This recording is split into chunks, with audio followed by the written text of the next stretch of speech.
Assalamualaikum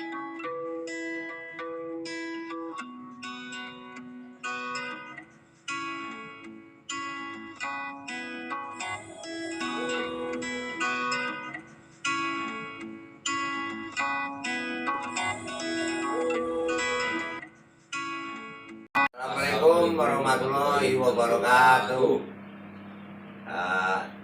Halo teman-teman, jumpa lagi bersama saya channel Saneli Parsana channel.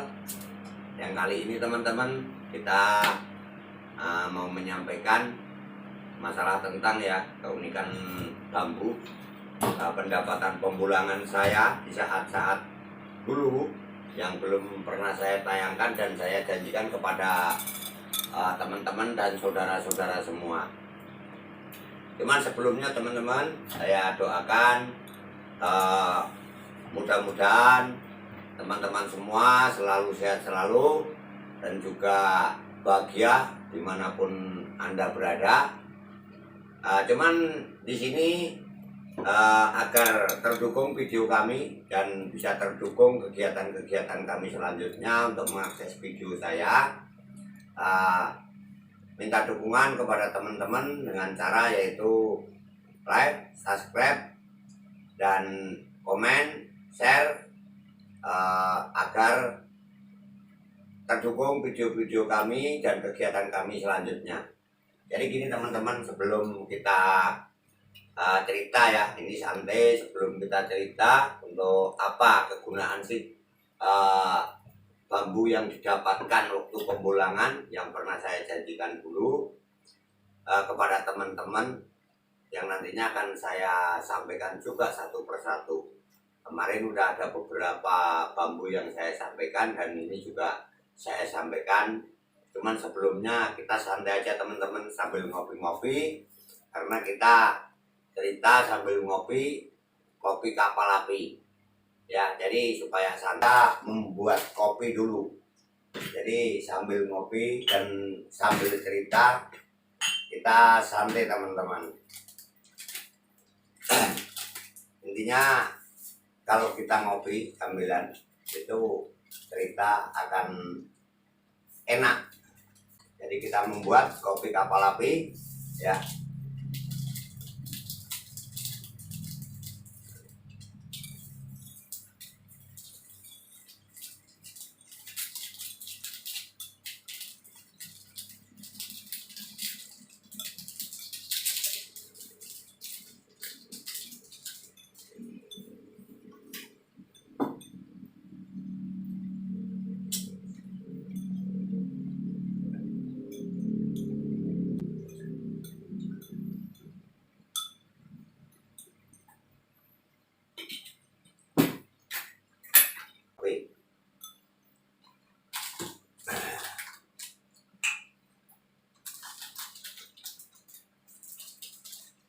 Ini kita ngopi kapal api sambil kita bercerita.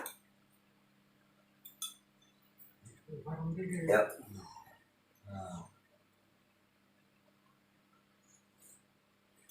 Jadi gini, setelah kita ngopi ya, saya udah biasa ngopi. Ngopi itu jadi kesukaan saya. Makanya saya nggak selalu ngopi. Jadi gini teman-teman, ini dulu saya mengadakan pembulangan, ini sebenarnya belum terlalu lama ya. Belum terlalu lama. Yang bambu ini saya dapatkan waktu saya membulang untuk berburu bambu unik. Cuman saya mendapatkan bambu kurung, namanya kurung lam jalala. Jadi begini bentuknya. Ini kurung, cuman kurung ranting teman-teman, kurung ranting. Dan yang ini juga bambu kurung. Ini batangnya ya. Jadi bambu kurung ini menurut cerita dan dari orang-orang tua kita dulu, ini juga memiliki keindahan. alam dan keunikan alam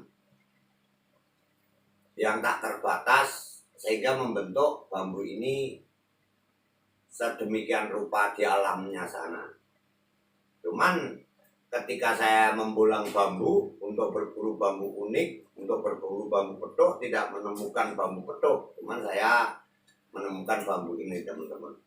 Ini bambu ini ada filosofi kehidupan kita, yaitu pakem bambu ini masuk pakem kurung lam jalala. Nah, kenapa ini dinamakan pakemnya kok masuk kurung lam jalala? Karena di sini membentuk ini, teman-teman. Jadi dari batang ini dia ke sini melingkar. Sehingga kalau kita gini ya, nah, makanya dibilang kurung lam jalala. Jadi ini juga sama, bambu yang satunya ini juga kurung, cuman ini kurung ranting, sama untuk kurung lam jalala. Ini bambu ini kita dapatkan di sekitar desa Lubuk Kembang Bungo. Kenapa bambu ini saya bawa pulang? Karena saya suka keunikan alam. Keunikan alam yang konon katanya cerita orang tua, bambu ini memiliki tuah. Tuah di dalam bambu ini. Itu konon katanya. Dan bambu ini juga ada filosofi kehidupan kita semua dan ada manfaat. Menurut cerita orang tua, bambu kurung ini, teman-teman, ini sebagai raja pagar gaib. Karena bambu kurung ini dipercaya untuk sebagai sarana. Jadi sarana sebagai media pagar gaib, bahwa dia mungkin konon katanya mampu untuk mengurung apa yang menjadi hajat niat, yaitu si pemilik atau yang memakainya. Dengan bambu kurung ini kita dilambangkan di sini, kita selalulah ingat kepada Allah, kepada Sang Pencipta, karena Sang Penciptalah segalanya yang kita mohon. Ini utama dari bambu ini. Makanya di sini dilambangkan dengan kalimat la ilaha illallah. Ketika kita selalu ingat kepada Allah dan selalu ingat kepada Sang Pencipta, insya Allah dan mudah-mudahan apa yang menjadi hajat dan niat kita akan dikabulkan dan akan tercapai sesuai apa yang kita inginkan. Makanya konon katanya cerita orang tua, bambu kurung ini mampu untuk sebagai pagar gaib, atau bahkan malah disebut ini rajanya pagar gaib. Itu dari bambu kurung, yaitu kurung lam jalala. Bambu ini, teman-teman, ini saya dapatkan ini dari jenis bambu ori. Dari jenis bambu ori yang berkurung begini, ini dari batangnya. Maka dalam keunikan alam inilah saya suka. Saya tidak tahu masalah seperti kodam, seperti tuahnya itu kayak apa, saya tidak tahu. Cuman saya suka aja, suka keunikan alam yang menarik kepada hati kita, sehingga kita suka untuk mengoleksi hal-hal yang unik seperti ini. Jadi ini juga sepele nih kawan-kawan semua. Teman, ini sepele, cuman ini juga susah carinya. Karena apa? Saya membulang mulai tahun ke tahun. Kalau saya melihat dari kawan-kawan pembulang memiliki bambu kurung itu dapat dan memiliki, saya belum. Saya baru ini mendapatkan bambu kurung. Mungkin udah beberapa ribuan ya yang namanya saya keliling untuk rumpun bambu ini saya belum pernah menemukan. Baru inilah bambu kurung itu saya temukan. Jadi kalau bambu-bambu unik yang lainnya seperti pemengkang jagat dan lainnya saya dulu udah lama malah jumpa, tapi yang jenis bambu kurung ini baru-baru ini beberapa bulan ini saya bisa menemukan yang jenis bambu kurung ini. Makanya ini unik bagi saya dan banyak manfaatnya. Sama aja ini jenis ranting pun ini kurung. Jadi mungkin begini teman-teman, kalau ini batang, ini rantingnya, mengurung dia. Ibaratnya kita itu berteman bersaudara, walaupun kita ini anak cabang atau anak, kita harus mampu menjaga diri kita.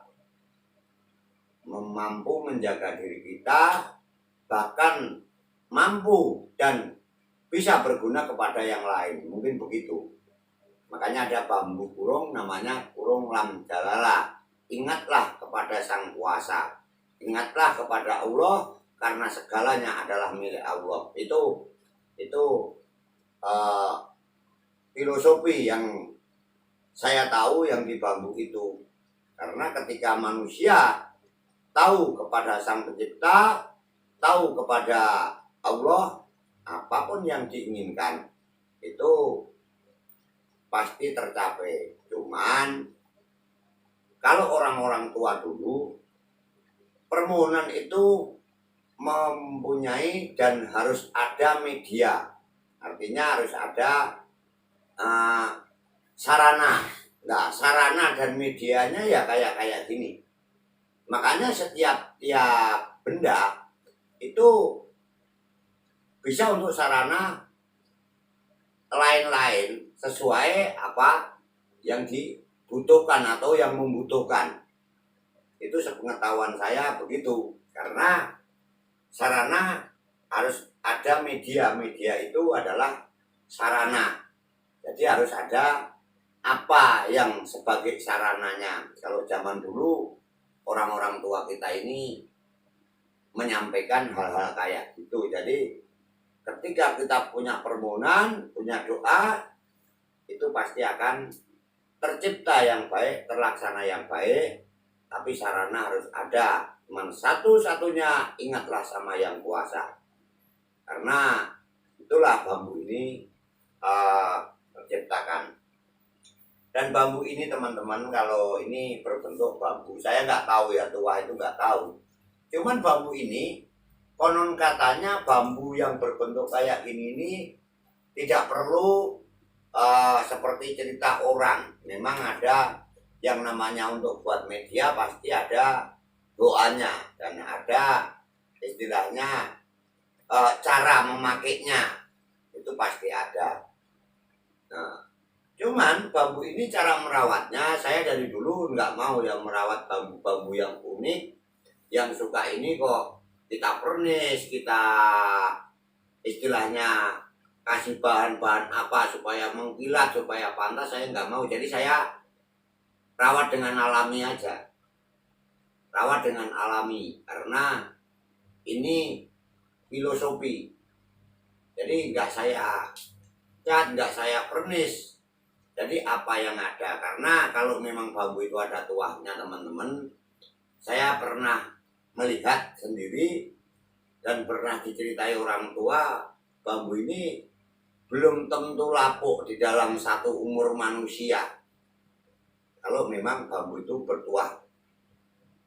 Jadi tidak usah perlu diobat, perlu diapa. Dan cara menyimpan ini, bambu ini kalau orang-orang tua dulu disimpan, katanya diambil asapnya. Ambil asapnya itu kalau pengetahuan saya seperti sekarang ya ada sawapnya lah, ada barokahnya lah. Itu kayak gitu. Itu bambu dan ini cukup disimpan. Letakkan yang istilahnya nggak terlalu apalah, yang penting disimpan di rumah atau di kamar terserah, karena bambu ini Barang siapa yang memiliki benda-benda seperti ini dan mempercayai ketika kita ingat sama Allah memiliki permohonan, mudah-mudahan akan membantu, katanya. Akan dibantu dan akan diaminkan yang menjadi doanya. Jadi ini nggak perlu dibakarkan menyan segala macam, itu sebenarnya nggak.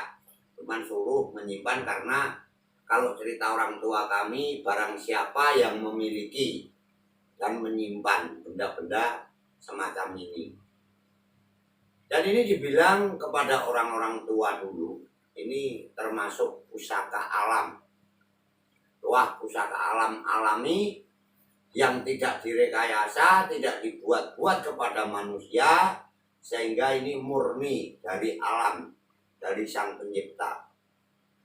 Maka hal yang sedemikian, kalau seperti saya ini ditanya berkodam dan tidak, saya tidak tahu.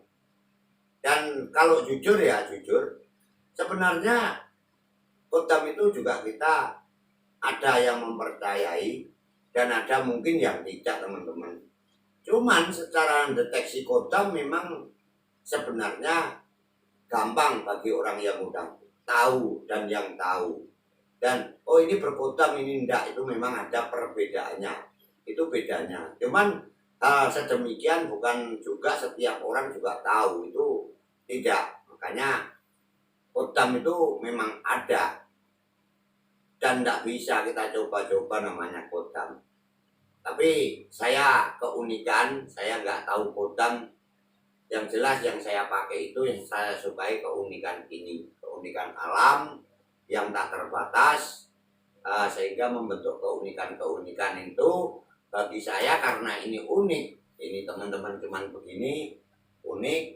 Ini pun carinya saya susah, ini bertahun-tahun juga baru tahu. Sumpah ini ya saya simpan, karena bagi saya ketika hati saya senang, saya miliki, saya simpan. Kesenangan itulah yang membuat kebahagiaan hidup. Jadi senang itu dan kebahagiaan itu bukan karena harus kita ini banyak uang segala macam. Kalau hati kita senang, apapun yang kita miliki juga kita bisa merasakan senang. Contohnya kayak ini, kita suka bambu ini, karena unik, akhirnya kita senang. Jadi bisa merasakan kebahagiaan kita. Nah itu hal yang demikian. Jadi teman-teman semua, sambil kita ngopi ya, ini cerita, inilah bambu urung lam jalala. Makanya bambu ini dicerita orang tua, disampaikan orang tua, ini urung lam jalala. Dan kurung ini teman-teman, ini kalau jenis bambu seperti ini masuknya itu ada jenisnya sambung rogo. Sambung rogo. Jadi sambung rogo itu kalau kita menyambung, walaupun terluka kayak apa, mampu untuk berjalan sehingga kita juga akan membentuk sempurna seperti semula. Kayak ini normal, sini pun balik normal, walaupun tergores ibaratnya hati atau tubuh kita. Karena tubuh itu mempunyai kemilikan ya, kata sakit, punya penyakit segala macam, sehingga kalau kita kuat selalu memohon kepada Allah Subhanahu wa Ta'ala, mudah-mudahan dikasih penyembuhan dan dikasih istilahnya peringatan kepada kita itu. Karena kita ingat ya, mudah-mudahan Allah cepatlah untuk membuat dan menyembuhkan apa yang menjadi penyakit kita. Karena manusia itu perlu cobaannya ya, situ ada penyakit, kadang sakit, kadang sehat tuh. Sehingga filosofi bambu-bambu itu gitu. Jadi orang teman yang membawa bambu, yang suka sama bambu, itu sebenarnya nggak dijimatkan. Karena apalagi kayak saya nggak tahu jimat, tapi cuman karena keunikan, terus belajar teman-teman, ingin belajar. Jadi keinginan hati ingin belajar yang namanya ngaji bambu. Jadi kalau orang dulu katanya ngaji deling. Jadi ngaji bambu atau ngaji pring kalau bahasa Jawanya. Jadi kajian-kajian inilah yang kita pelajari sebagai filosofi hidup agar hidup kita ini ya tidak ada ya namanya manusia seperti saya sendiri. Saya kok nggak salah mungkin sedikit-sedikit bisa terasa terketuk hati saya sendiri. Oh kok begini hidup, karena saya terpanggil bahwa hidup itu menyontoh seperti bambu itu banyak kebaikannya dan banyak kegunaannya. Karena yang saya tahu bambu itu bukannya yang kurung aja kayak gini, ini yang nggak suka ya ini malah dibuang. Biasanya orang mencari bambu itu bambunya yang lurus-lurus karena dibuat kerajinan, buat keterampilan dan lain-lain yang bisa dipakai untuk bangunan-bangunan. Nah ini kalau yang kayak gini malah dibuang. Tapi bagi para pembolang dan para pencinta bambu unik, ini malah yang dicari. Makanya orang mengambil bambu untuk para pecinta bambu unik, ini dicari, yang aneh-aneh dicari, yang bagus-bagus ditinggal. Jadi terbalik. Selama ini terbalik. Orang mencari bambu yang lurus-lurus, kita cari bambu yang bengkok-bengkok, yang cacat-cacat. Karena bambu yang unik biasanya pertumbuhan bambu itu yang kurang normal. Kalau normal buat bangunan tuh, karena bambu itu dari mulai kalau di tanah Jawa, kampung-kampung yang maju itu malah mulai dari pangkalnya sampai ujung rantingnya itu terpakai bisa menjadi uang untuk kerajinan dan untuk bangun-bangunan yang lain. Jadi itu sampai pangkal-pangkalnya itu bisa dibuat bermanfaat. Ada yang dibuat bebek-bebekan, ada yang dibuat ayam. Nah, itu akhirnya terjual menjadi uang, teman-teman. Jadi itu. Cuman saya mencari bambu, mengoleksi bambu ini, cari bambu yang kayak gini aja, yang sekiranya tidak dipakai orang. Maka saya cari. Itulah teman-teman sedikit yang saya sampaikan sepengetahuan kami tentang bambu kurung lam jalala. Jadi memang selama ini juga saya mencari bambu, membolang banyak bambu-bambu unik yang saya temukan, tapi yang namanya bambu kurung ini baru ini saya menemukan baru-baru beberapa bulan ini. Dulu belum pernah, dan pernah saya sampaikan kepada teman-teman juga melalui video kami. Selama saya membolang itu saya belum pernah saya temukan itu sepele, teman-teman, bambu sejajar. Sebenarnya saya udah pernah dapat bambu sejajar satu waktu kita ada pembolangan di daerah Bungur, tapi karena diminta kawan saya kasihkan. Baru sekali itu saya mendapatkan bambu sejajar, tapi tidak masalah. Mudah-mudahan di lain kesempatan, di lain kali juga kita akan dipertemukan dan punya rezeki, diizinkan Allah kita bisa mencari dan mendapatkan apa yang saya cari. Itu doanya kepada teman-teman, dan itu aja yang bisa saya sampaikan. Mungkin kurang lebih dan salah kata dan tutur saya, karena saya itu juga kurang pengetahuan, juga belajar. Ya saya minta maaf yang sebesar-besarnya karena penjelasan filosofi yang saya tahu sebagai dan bambu kurung baru itu. Jadi sebelum saya akhiri juga, mohon kepada teman-teman saya ingatkan, tolong dukung video kami dengan cara yaitu like, subscribe, share, dan komen ke channel Saneli Parsana agar terdukung yaitu kegiatan-kegiatan kami selanjutnya. Terima kasih. Assalamualaikum warahmatullahi wabarakatuh. Salam satu rumpun, salam bambu unik senusantara. Terima kasih.